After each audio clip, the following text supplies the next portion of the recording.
السلام علیکم ورحمۃ اللہ وبرکاتہ۔ بسم اللہ الرحمن الرحیم۔ سامعین و ناظرین، آج کا ہمارا یہ ویڈیو القراءۃ الراشدہ جزء اول کا سبق نمبر 20 ہے۔ تو آئیے ترجمہ شروع کرتے ہیں۔ بسم اللہ الرحمن الرحیم۔ قریتی، میرا گاؤں۔ قریتن کا معنی گاؤں، جس کی جمع آتی ہے قرن۔ قریتی جمیلۃ فی وسط حقول و بساتین کأنہا جزیرۃ فی بحر اخضر لا تری فیہا الا خضرۃ و ماء۔ میرا گاؤں کھیتوں اور باغات کے بیچوں بیچ خوبصورت ہیں۔ میرا گاؤں خوبصورت ہے جو کھیتوں اور باغات کے بیچوں بیچ میں ہے۔ حقل کھیت، اس کی جمع حقول۔ بستان باغ، اس کی جمع بساتین۔ کأنہا جزیرۃ فی بحر اخضر، گویا کہ وہ ہرے سمندر میں ایک جزیرہ ہے۔ جزیرۃ ٹاپو کو کہا جاتا ہے، جس کو انگلش میں آئی لینڈ کہتے ہیں۔ لا تری فیہا الا خضرۃ و ماء، تو اس میں نہیں دیکھے گا مگر ہریالی اور پانی۔ خضرتن اور خضارتن، اس کا معنی ہوتا ہے شادابی، سبزی، اور اخضر کا معنی ہرا، سبز، گرین۔ خضر یخضر خضرن و خضرتن باب سمیع سے، اور اخضر یخضر اخضرارن، اس کا معنی ہوتا ہے سبز ہونا، سر سبز و شاداب ہونا۔ فالارض خضراء والحقول خضراء، بس زمین ہریالی اور کھیت ہریالے ہیں۔ والدنیا کلھا خضراء فی قریتی، اور پوری دنیا میرے گاؤں میں ہریالی ہے۔ ویجری من تحت القریۃ نہر ماؤہ نقی شفاف، اور گاؤں کے نیچے ایک نہر ہے جس کا پانی صاف و شفاف ہے۔ جرا یجری جرین باب ضرب یضرب، دوڑنا، بہنا۔ یجری الانتخاب فی الاسبوع القادم، جرا یجری کے ساتھ اگر انتخاب کا لفظ آ جائے تو اس کا معنی الیکشن ہونا، جیسے یجری الانتخاب فی الاسبوع القادم، آنے والی ہفتے میں الیکشن ہوگا۔ اور جرت العادت کا معنی رواج پر جانا، جیسے اگر یوں کہنا ہو کہ ہمارے گاؤں میں شادی کے موقع کے اوپر ناچا جاتا ہے اور گانے گائے جاتے ہیں، اس کا رواج پر گیا ہے، تو آپ یوں کہیں گے جرا فی قریتنا انہ یرقص و یغنی فی حفلۃ العرس، یعنی ہمارے گاؤں میں شادی کے موقع کے اوپر ناچنا اور گانا بجانا اس کا رواج پر گیا ہے۔ اور نقیہ ینقا نقان، صاف ہونا، بابی سمیع سے، اسی سے نقیٌ کا معنی صاف و شفاف، خالص، پیور۔ لأنہ یجری علی الرمل، اس لیے کہ وہ ریت پر بہتی ہے۔ نغتسل فی ھذا النہر ونسبح ونلعب ونشرب من مائہ النقی، ہم اس نہر میں غسل کرتے ہیں اور تیرتے ہیں اور کھیلتے ہیں اور اس کے صاف پانی سے پیتے ہیں۔ وَنَرَى السَّمَكَ يَجْرِي مِنْ هُنَا وَهُنَا، اور ہم مچھلیوں کو دیکھتے ہیں، مچھلی کو دیکھتے ہیں کہ وہ دوڑتی ہے یہاں اور وہاں۔ ہونا کا معنی یہاں، اور ہونا کے ساتھ کا لگا دی تو وہاں، من ہونا وہنا، یعنی ادھر ادھر مچھلی کو دوڑتے ہوئے بہتے ہوئے دیکھتے ہیں۔ وَنَرَى الصَّدَفَ فِي قَعْرِ النَّهْرِ لِأَنَّ الْمَاءَ نَقِيٌّ شَفَّافٌ، اور ہم سیپی کو دیکھتے ہیں نہر کی گہرائی میں، اس لیے کہ پانی صاف اور شفاف ہے۔ صدفن سیپی، اس کی جمع آتی ہے اصدافن۔ اور قارن کا معنی گہرائی، تلی، اس کی جمع ہے قعور۔ یہ قعور یقعور قراعۃ باب کرم سے گہرا ہونا، اس سے ہے۔ اور قار یقر قارن باب فتح سے، اور قعر یقعر تقعیرن باب تفعیل سے، اس کا معنی ہوتا ہے گہرا کرنا۔ تو یہاں قعرن اس کا معنی گہرائی، تلی، اس کی جمع آتی ہے قعور۔ وقد تعلمنا السباحۃ ونحن صغار، اور تحقیق کہ ہم نے تیرنا سیکھ لیا تھا جب کہ ہم چھوٹے تھے، یعنی بچپنے میں ہی ہم نے تیرنا سیکھ لیا تھا۔ فَإِذَا كَانَتْ أَيَّامُ الْمَطَرِ فَاضَ النَّهْرُ وَكَانَ أَرْضٌ كَبِيرٌ، پھر جب بارش کے ایام ہوتے ہیں تو نہر بھر جاتی ہے۔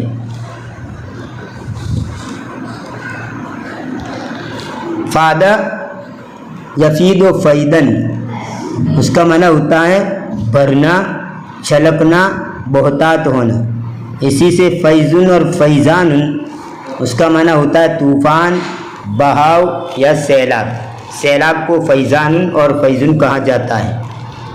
وکان ارضن کبیر، اور بڑا پھیلاؤ تھا۔ وکان ارضن کبیر، اور بڑا پھیلاؤ تھا۔ ارضن اس کا معنی ہوتا ہے پھیلاؤ، چوڑائی، اور آفر اور پیشکش کو بھی ارضن کہا جاتا ہے۔ اس کی جمع آتی ہے اعراضن اور عروضن۔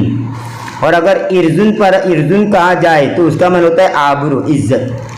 زیر کے ساتھ پڑھیں گے ارزن تو اس کا معنی آبرو، زبر کے ساتھ پڑھیں گے ارزن تو اس کا معنی پھیلاؤ، آفر، چوڑائی۔ اور اگر ارزن پیش کے ساتھ پڑھیں گے تو اس کا معنی ہوتا ہے جانب، گوشہ۔ جیسا کہ اس سے پہلے میں آپ کے سامنے بیان کر چکا ہوں کہ زبر، زیر، پیش، اگر ایک لفظ پر زبر پڑے تو اور ترجمہ ہوتا ہے، زیر پڑے تو اور ترجمہ ہوتا ہے، پیش پڑے تو اور ترجمہ ہوتا ہے۔ جیسے برن نیکی، احسان، اطاعت، برن یعنی فرما بردار، اطاعت گزار، اور برن یعنی گیہوں۔ اسی طرح یہاں پر بھی سمجھیے۔ عبرنا هذا النهر وتسابقنا في السباحة، ہم نے اس نہر کو پار کیا اور تیرنے میں مسابقہ کیا، مقابلہ کیا۔ وَأَرَى كَثِيرًا مِّنْ أَهْلِ الْبَلَدِ لَا يَعْرِفُونَ السِّبَاحَةَ وَهُمْ كِبَارٌ وَيَخَافُونَ الْمَاءَ جِدًّا وَلَا يَدْخُلُونَ النَّهْرَ، اور میں بہت سے شہر والوں کو دیکھتا ہوں کہ وہ تیرنا نہیں جانتے ہیں حالانکہ وہ بڑے ہوتے ہیں، اور وہ پانی سے بہت ڈرتے ہیں اور نہر میں داخل نہیں ہوتے ہیں۔ جاء مرة صديق لي من البلد ودخلنا النهر وقلنا له تعال، ایک مرتبہ میرا ایک دوست شہر سے آیا اور ہم نہر میں داخل ہوئے اور ہم نے اس کو کہا کہ آ یا اخی، اے میرے بھائی، واغتسل واسبح، اور غسل کر اور تیر۔ فقال، تو اس نے کہا انی اخاف الماء ولا اعرف السباحة، بلا شبہ میں پانی سے ڈرتا ہوں اور میں تیرنا نہیں جانتا ہوں۔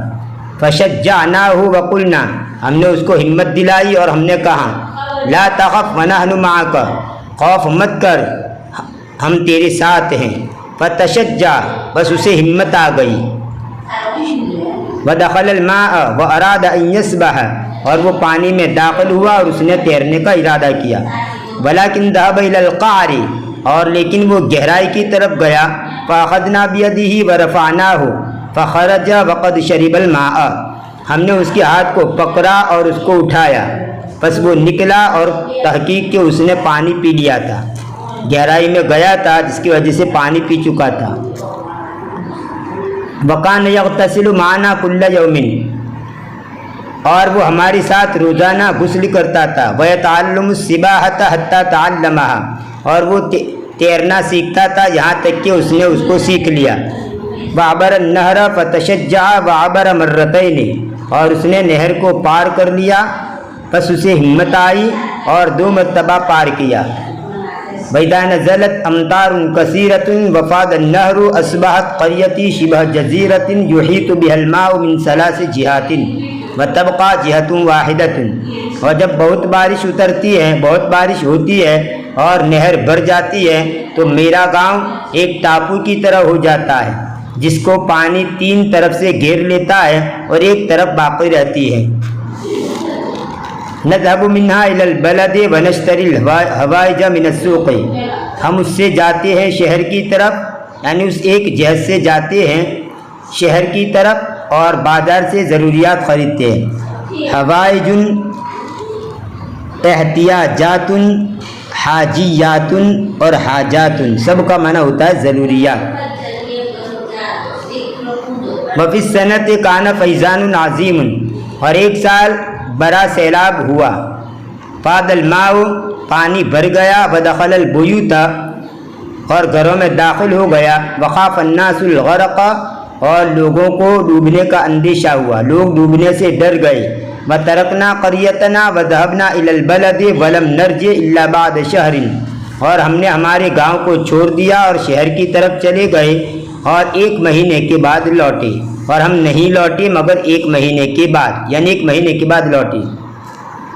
وَيَزُورُ قَرْيَتِي كَثِيرٌ مِّنَ النَّاسِ وَالْعُلَمَاء لِأَنَّهَا قَرْيَةٌ مَّشْهُورَةٌ وُلِدَ فِيهَا كَثِيرٌ مِّنَ الْعُلَمَاءِ وَالصَّالِحِينَ، اور بہت سے لوگ اور بہت سے علماء میرے گاؤں کو دیکھتے تھے، اس لیے کہ وہ مشہور گاؤں تھا جس میں بہت سے علماء اور نیک لوگ پیدا ہوئے۔ وعلی شاطئ النہر مسجد قدیم بناہ جدنا الکبیر مضى علیہ 300 سنۃ، اور نہر کے کنارے پر ایک پرانی مسجد ہے جس کو ہمارے بڑے دادا نے بنایا، جس پر 300 سال گزر گئے۔ بنا یبنی بنان کا معنی بنانا، جیسے حدیث کے اندر آتا ہے من بنا مسجدا للہ بن اللہ لہ بیتا فی الجنہ، او کما قال علیہ الصلاۃ والسلام، کہ جو اللہ کے لیے دنیا میں گھر بنائے گا اللہ اس کے لیے آخرت میں گھر بنائے گا۔ اللہ کے لیے جو یہاں دنیا میں گھر بنائے گا یعنی مسجد تعمیر کرے گا، اللہ تعالیٰ آخرت میں اس کے لیے گھر بنائے گا۔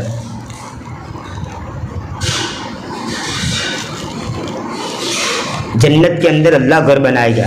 من بنا مسجدا للہ بن اللہ لہ بیتا فی الجنہ، من بنا بیتا للہ بن اللہ لہ بیتا فی الجنہ، او کما قال علیہ الصلاۃ والسلام۔ جو بھی حدیث کے الفاظ ہو جس کا مفہوم یہ ہے کہ جو اس دنیا کے اندر مسجد بنائے گا اللہ جنت کے اندر اس کے لیے گھر بنائے گا۔ وَيَدْخُلُ فِيهِ الْمَاءُ فِي كُلِّ فَيْضَانٍ وَيَمْكُثُ فِيهِ الْمَاءُ أَيَّامًا طَوِيلَةً، اور اس میں پانی ہر سیلاب میں داخل ہو جاتا ہے اور اس میں پانی کافی دنوں تک ٹھہرتا ہے، کافی دنوں تک پانی اس میں رہتا ہے۔ وَلَكِنَّهُ لَمْ يَضْعُفْ، اور لیکن وہ کمزور نہیں ہوئی، یعنی کافی دنوں تک اس مسجد کے اندر پانی بھرا ہوا رہتا ہے، سیلاب کا پانی، لیکن پھر بھی وہ کمزور نہیں ہوئی۔ ایامن طویلتن کا معنی کافی دن، لمبے دن نہیں کریں گے بلکہ کافی دن۔ یہ تھا القراءۃ الراشدہ جزء ثانی کا سبق نمبر 20۔ انشاءاللہ آنے والے ویڈیو میں اس کتاب کا سبق نمبر 21 پیش کیا جائے گا۔ انتظار کیجیے، دعاؤں میں یاد رکھیے۔ فی امان اللہ، الی اللقاء۔